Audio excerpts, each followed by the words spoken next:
ਬਹੁਤ ਸਵਾਗਤ ਹੈ ਸਾਰੇ ਵਿਦਿਆਰਥੀਆਂ ਦਾ। ਅਮਰਜੀਤ ਸਿੰਘ ਕੰਵਰ ਸਾਡੇ ਨਾਲ ਮੌਜੂਦ ਨੇ, ਬ੍ਰੌਡਵੇ ਇਮੀਗ੍ਰੇਸ਼ਨ ਸਰਵਿਸਿਜ਼ ਦੇ ਚੀਫ ਨੇ। ਕੈਨੇਡਾ ਦੇ ਵਿੱਚ ਹੁਣ ਸੈਪਟੰਬਰ ਇਨਟੇਕ ਤੋਂ ਬਾਅਦ ਜਨਵਰੀ ਇਨਟੇਕ ਹੀ ਓਪਨ ਹੈ ਔਰ ਜਨਵਰੀ ਇਨਟੇਕ ਨੂੰ ਲੈ ਕੇ ਕਈ ਤਰ੍ਹਾਂ ਦੀਆਂ ਚਿੰਤਾਵਾਂ ਵੀ ਨੇ, ਕਿਉਂਕਿ ਜਨਵਰੀ ਇਨਟੇਕ ਦੇ ਵਿੱਚ ਐਡਮਿਸ਼ਨ ਬਹੁਤ ਆਸਾਨ ਨਹੀਂ ਹੈ। ਬਹੁਤ ਸਾਰੇ ਬਦਲਾਅ ਪਿਛਲੇ ਸਮੇਂ ਦੇ ਵਿੱਚ ਕੈਨੇਡਾ ਨੇ ਕੀਤੇ ਨੇ। ਹੁਣ ਜਨਵਰੀ ਇਨਟੇਕ ਦੇ ਵਿੱਚ ਕਿਹੜੇ ਵਿਦਿਆਰਥੀ ਵੀਜ਼ਾ ਹਾਸਲ ਕਰ ਸਕਣਗੇ, ਆਫਰ ਲੈਟਰ ਲੈਣ ਤੋਂ ਪਹਿਲਾਂ ਤੁਸੀਂ ਕਿਹੜੀਆਂ ਗੱਲਾਂ ਦਾ ਖਿਆਲ ਰੱਖਣਾ ਹੈ, ਔਰ ਕੀ ਤੁਸੀਂ ਸਿਰਫ ਡਿਪਲੋਮਾ 'ਚ ਐਡਮਿਸ਼ਨ ਲੈ ਰਹੇ ਹੋ ਜਾਂ ਤੁਸੀਂ ਡਿਗਰੀ ਬਾਰੇ ਵੀ ਗੰਭੀਰ ਹੋ। ਇਹ ਬਹੁਤ ਸਾਰੇ ਪੁਆਇੰਟਸ ਨੇ, A to Z ਇਹਨਾਂ ਸਾਰੇ ਪੁਆਇੰਟਸ ਦੇ ਉੱਤੇ ਸਾਡੇ ਨਾਲ ਅਪਡੇਟ ਸਾਂਝਾ ਕਰਨਗੇ ਅਮਰਜੀਤ ਸਿੰਘ।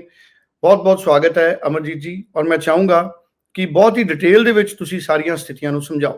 सितंबर इनटेक के आगे अब है जनवरी इनटेक। बच्चों में टेंशन वैसे की वैसे ही बरकरार है। वीजा के रिफ्यूजल रेट, सक्सेस रेट को लेके परेशानी दिमाग में लगातार बनी हुई है। अब जनवरी इनटेक वीजा के मामले में कैसा रहने वाला है, तो पहली चीज ये बता दूं कि जनवरी में सबसे बड़ी प्रॉब्लम है एडमिशंस। तो ये मेरी सबसे पहले और स्ट्रॉन्ग एडवाइस होगी कि जो बच्चे कनाडा जनवरी प्रोसेस करना चाहते हैं, यूनिवर्सिटी में बहुत ज़्यादा ऑप्शंस आपको जनवरी इनटेक नहीं मिलेंगी, तो बेहतर है कि अपनी एप्लीकेशंस को समय से शुरू कर लें। ज़्यादा लेट शुरू करेंगे तो सीटों की प्रॉब्लम, पाल लेटर की प्रॉब्लम ये आपको देखने को मिल सकती है। दूसरी चीज़ सक्सेस रेट को लेके मुझे लगता है कि जो सितंबर इनटेक है, जो अभी ख़त्म नहीं हुआ, एडमिशंस के तौर पे हो गया, वीज़ा के तौर पे बाकी है, इसने ये क्लियर कर दिया है कि कैसे बच्चों को वीज़ा कनाडा फ्यूचर में देगा। इसके बाद कोई डाउट किसी को नहीं रहना चाहिए, ना ही कंसल्टेंट को ना ही स्टूडेंट को। आप सबको पता लग चुका है कि अब अगर IELTS 6 ईच नहीं है तो रिफ्यूज़ल आएगा, PT 59 ईच नहीं है तो रिफ्यूज़ल आएगा। फंड्स सेविंग अकाउंट में और 3 से 4 महीने पुराने नहीं हैं तो भी रिफ्यूज़ल आएगा। बहुत सारे लोगों ने FD लगाने की कोशिश की, बहुत सारे लोगों ने सिर्फ बैंक बैलेंस का सर्टिफिकेट लगा के वीज़ा लेने की कोशिश की। ये सब चीज़ें नहीं चली। बहुत क्लियर हो गया कि बैंक स्टेटमेंट कम से कम 6 महीने की और उसके अंदर फंड्स कम से कम 3 से 4 महीने पुराने होने चाहिए।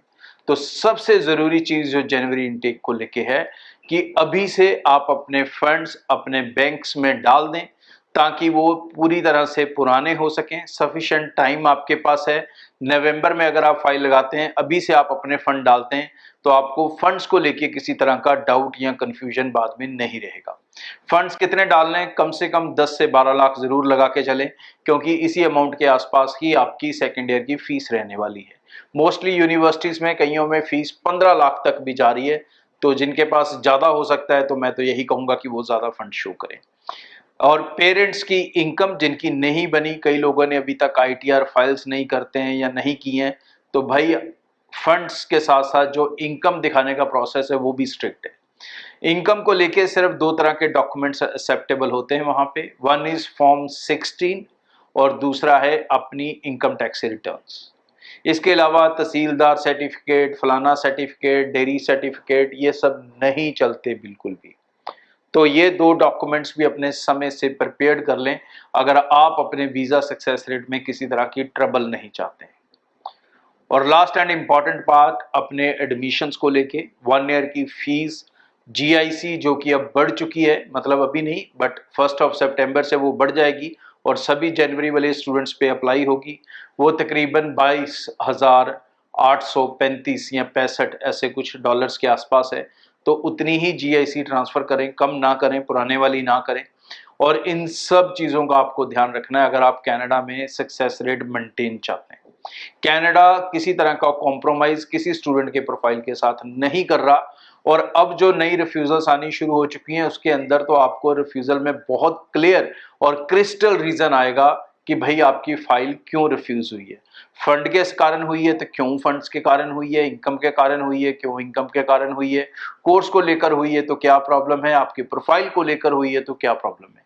ये सारी क्लैरिटीज अब IRCC आपको रिफ्यूज़ल लेटर में देगी, जो पहले नहीं देती थी। और आपको ये क्लैरिटी लेने के लिए केप्स नोट्स अप्लाई करने पड़ते थे। अब उस चक्कर में आपको पढ़ने की ज़रूरत नहीं है, लेकिन इस सारे चक्कर में आपको पढ़ने की ज़रूरत नहीं है अगर आप अपनी फाइल के ऊपर अच्छे से मेहनत करेंगे और जिस तरह से मैंने गाइड किया, चाहे कंसल्टेंट कोई भी लें, ब्रॉडवे लें या कोई और, लेकिन अगर आप अपने प्रोफाइल के ऊपर अच्छी मेहनत करेंगे तो वीज़ा आप 100% हासिल कर पाएंगे। ਬਹੁਤ ਬਹੁਤ ਧੰਨਵਾਦ ਜੀ। ਬਹੁਤ ਹੀ ਮਹੱਤਵਪੂਰਨ ਜਾਣਕਾਰੀ ਸਾਡੇ ਅੱਜ ਦੇ ਐਕਸਪਰਟ ਨੇ ਸਾਡੇ ਨਾਲ ਸਾਂਝੀ ਕੀਤੀ ਹੈ।